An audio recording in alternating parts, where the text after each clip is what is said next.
on a roll again.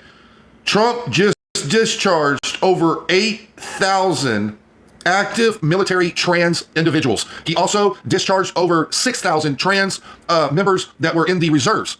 Ooh, just X'd all of them out. They going home. Now, before you lefties freak out, I want you to listen to this video. This video I'm about to show you is from a combat veteran, and he is also a gay man. He explains to you why it hurts our military to have trans people inside it. So check it out, guys. So Trump just signed an executive order banning transgender people from the military. Let me tell you what this means. First of all, number one, and this is what a lot of people don't realize, there are upwards of 15,000 trans people that are serving, quote unquote, in the United States military right now. The first thing that I'm going to tell you is that all of these people are non-deployable. What that means is that if you are a transgender identified person that's, quote unquote, serving in the United States military right now, you are non-combat deployable. So these people cannot deploy to combat theaters. When the United States is involved in any sort of conflict overseas, transgender people literally cannot be deployed. What this means is that you've got a lot of people that are sucking up taxpayer funds, sitting in an office where maybe they're doing pack club work, etc., but they are non-combat deployable. This does not bode well for Pete Hegseth's mission of a lethal military. The second thing is that the vast majority of transgender people, when they separate from the United States military, do so by medically separating. This means that they are at 80 to 100% disability. And so now what that means is that they are on the taxpayers, they're on the hook, taxpayers on the hook, for $200,000 to $300,000 per year annually of quote unquote transgender healthcare, which is also covered by the VA.